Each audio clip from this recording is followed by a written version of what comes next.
ಚನ್ನಪಟ್ಟಣ ಶಾಸಕ ಸಿಪಿ ಯೋಗೇಶ್ವರ್ ವಿರುದ್ಧ ಪತ್ನಿ ಹಾಗೂ ಪುತ್ರಿ ಕಾಂಗ್ರೆಸ್ ಹೈಕಮಾಂಡ್ಗೆ ದೂರು ನೀಡಿದ್ದಾರೆ.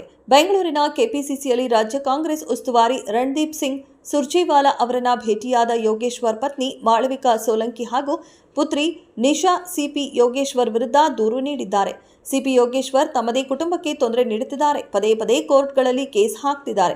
ಕಾನೂನಾತ್ಮಕವಾಗಿ ನಾವು ದೂರವಾಗಿಲ್ಲ, ಆದರೂ ಮಾನಸಿಕವಾಗಿ ಹಿಂಸೆ ನೀಡುತ್ತಿದ್ದಾರೆ. ಇದನ್ನ ಸರಿಪಡಿಸಿಕೊಡಿ ಎಂದು ಮನವಿ ಮಾಡಿದ್ದಾರೆ. ರಾಜ್ಯದಲ್ಲಿ ಸರ್ಕಾರಿ ಆಸ್ಪತ್ರೆಗಳ ಆವರಣದಲ್ಲಿರೋ ಜನೌಷಧಿ ಕೇಂದ್ರಗಳನ್ನು ಸ್ಥಗಿತಗೊಳಿಸುವಂತೆ ರಾಜ್ಯ ಸರ್ಕಾರ ಹೊರಡಿಸಿದ್ದ ಆದೇಶಕ್ಕೆ ಕರ್ನಾಟಕ ಹೈಕೋರ್ಟ್ ತಡೆ ನೀಡಿದೆ. ಸರ್ಕಾರಿ ಆಸ್ಪತ್ರೆ ಆವರಣದಲ್ಲಿನ ಜನೌಷಧ ಕೇಂದ್ರಗಳನ್ನು ರಾಜ್ಯ ಸರ್ಕಾರ ಸ್ಥಗಿತಗೊಳಿಸಿತ್ತು.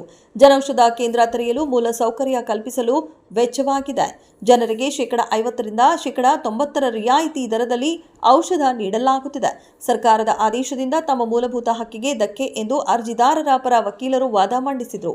ವಾದ ಆಲಿಸಿದ ಹೈಕೋರ್ಟ್ ಮುಂದಿನ ವಿಚಾರಣೆವರೆಗೆ ಅರ್ಜಿದಾರರ ಜನೌಷಧ ಕೇಂದ್ರ ಸ್ಥಗಿತಗೊಳಿಸದಂತೆ ಮಧ್ಯಂತರ ಆದೇಶ ನೀಡಿದೆ. ಮನೆ ಕೆಲಸದಾಕೆ ಮೇಲೆ ಅತ್ಯಾಚಾರದ ದೂರಿನ ಕೇಸ್ಗೆ ಸಂಬಂಧಿಸಿದಂತೆ ಪ್ರಜ್ವಲ್ ರೇವಣ್ಣ ಸಲ್ಲಿಸಿದ ಜಾಮೀನು ಅರ್ಜಿ ವಿಚಾರಣೆ ನಡೆಸಿದ ಹೈಕೋರ್ಟ್ ವಿಚಾರಣಾಧೀನ ನ್ಯಾಯಾಲಯ ಅಂದರೆ ಜನಪ್ರತಿನಿಧಿಗಳ ವಿಶೇಷ ನ್ಯಾಯಾಲಯಕ್ಕೆ ಜಾಮೀನು ಅರ್ಜಿ ಸಲ್ಲಿಸಲು ಸೂಚನೆ ನೀಡಿದೆ. ಅಲ್ಲದೆ ಪ್ರಜ್ವಲ್ ರೇವಣ್ಣ ಸಲ್ಲಿಸುವ ಜಾಮೀನು ಅರ್ಜಿಯನ್ನು 10 ದಿನಗಳಲ್ಲಿ ನಿರ್ಧರಿಸಲು ಜನಪ್ರತಿನಿಧಿಗಳ ವಿಶೇಷ ಕೋರ್ಟ್ಗೆ ಸೂಚಿಸಿದೆ.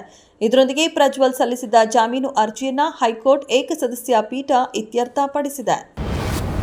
ಗುಜರಾತಿನ ವಡೋದರ ಮತ್ತು ಆನಂದನ್ನ ಸಂಪರ್ಕಿಸುವ ಗಂಭೀರ ಸೇತುವೆಯ ಮಧ್ಯಭಾಗ ಕುಸಿದು ಇಂದು 9 ಜನರು ಸಾವನ್ನಪ್ಪಿದ್ದಾರೆ. ಈ ಹಿನ್ನೆಲೆಯಲ್ಲಿ ಪ್ರಧಾನಿ ನರೇಂದ್ರ ಮೋದಿ ಮೃತಪಟ್ಟವರಿಗೆ ಸಂತಾಪ ಸೂಚಿಸಿದ್ದು ಅವರ ಕುಟುಂಬಗಳಿಗೆ ತಲಾ 2 ಲಕ್ಷ ರೂಪಾಯಿ ಪರಿಹಾರವನ್ನು ಘೋಷಿಸಿದ್ದಾರೆ.